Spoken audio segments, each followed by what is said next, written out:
Assalamu alaikum wa rahmatullahi wa barakatuh. Ukuthula makube kini nomusa nezibusiso zika Allah zibe nani nonke. Bambatha uze nenye ke ngoku. Ngithetha isiXhosa ngoku. Ndithi ndize nenye. Wema Kristu. Kulabo Jesu laba abayisithupha. Sandu. Hey. Baningi abekho isithupha kodwa ngithola abawusikisi. Wena lo lenga lapha endlini yakho imuphi? Lo lenga lapha endlini yakho isithombe lesi silenga lapha endlini yakho. Esamuphi uJesu? Ngoba nginababili la abaseBritain. Ngino Brian Deacon. Owaye-actor isithombe sikaJesu ngeGood Friday nahamba nayosithenga nasilengisa laphana ndithi Jesus is the Lord. Ulenga lapha endlini kwakho kumanje. UBrian Deacon ukhona uyaphila owaseBritain.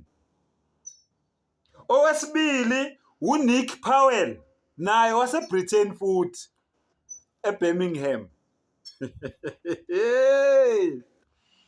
Nick Powell naye nimthengile. Nimlengisa lapha ezindlini zenu nithi indodana kaNkulu Jesus is the Lord. uNkulunkulu nimlengisa lapha ezindlini zenu. Njalo mawungena endlini yakho ubona lesa sithombe lesana uthi uJesu ukhuluma ngomuntu ophilayo. Ula eBritain ukhona uyaphila eBirmingham. NoBrian Deacon uyaphila naye. Owesithathu uCasara Borgia owaseSpain.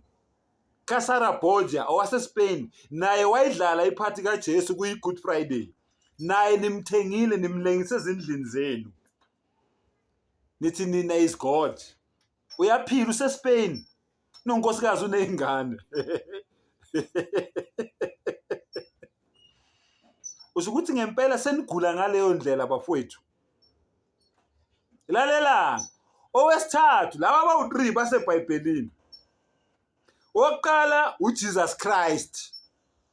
Enamkhandelo wamaRoma. Lo enithi naye indodana kaNkulunkulu, enithi naye uNkulunkulu. Bese kuba uJesus Justus. UseBhayibhelini naye. Mawufuna ukwazi ukuthi kuphi neBhayibheli ungibuze. Angikhulumi into engayibonanga mina, enganaqiniso layo. Ungibuza ngizokutshela. Unje ngishawa isikhathi bengizokukhiphela eBhayibhelini kuphi nendawo. Owesithupha uBaJesus lo wayesangoma. Lo wayesangoma ukhona eBhayibhelini. Wayesangoma umkhunkulu wenyanga enkulu. Wayesangoma. Manje ke ngibuza amaKristu ke manje. Yimuphi nina kulabo abawu6? oNkulunkulu wenu enimkhonzayo oyindodana yalo uNkulunkulu wenu oyisitabane. Yimuphi ke la oNkulunkulu wenu kulabo abawu6 engikutshele bona? Ake nivule ingqondo mani bafowethu. Ungabhayiziseki noma usubona noma usubhekile ukuthi uyabhayiziseka. Uqhubeke ubhayiziseke noma usutshelwa uzenze umuntu ongazi. Ube wazi. Hayi bafowethu ngeke. Ake nivule ingqondo ngempela. Uvula ingqondo nje awusona isilima. Yazi kungcono ukuthi ube isilima for 5 minutes. Ngokuvula ingqondo uthatha iBhayibheli ulibeke phambi kwakho ubheke ukuthi lento ekhunywa umbatha iqiniso kangakanga ngoba niyazi vele nginitshela amaqiniso hayi ukuthi anazi. Inkinga ukuthi niyadla ngamabandla. Inkinga ukuthi lamabandla la ayibusiness transaction kini. Lamabandla mayangayeki ukunikolekela is over ngomcimbi webusiness nani niyazi.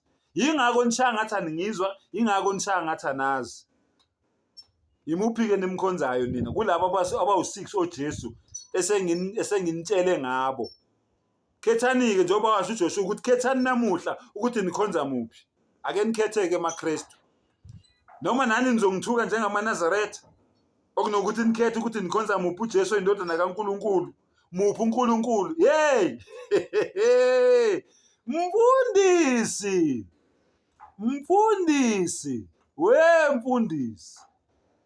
How many times did I call you? Kusama Nigeria. How many times did I call you? 3 times. Mina mawuzo challenge mina ubuzazi indaba zakho. Angikuphindele mina mawuzo-challenge mina ubuyimisela ukuthi yimuphi uJesu kulabo abawu6 esengikunikeze bona, yimuphi uNkulunkulu kulabo abawu9 abala eBhayibhelini ozobe umrepresenta wena, ozobe ummele mawubhekane nami ubuso nobuso. Mfundisi, thutha lapho wakhe khona kusenesikhathi. Thatha lento ayinabungozi, ukhohlwe ibandla. Ibandla ngeke lilale nawe ethuneni, angeke likwenzele lutho ibandla. Nawe wena olandela lowo mfundisi lo yokudukisayo, khohlwa umfundisi. Umfundisi uzomebe phezu kwethuna, ethi umlotha emlotheni, umhlabathi emhlabathini, uthuli othulini, kodwa ukuya phansi emgodini uzobe wehla wedwa.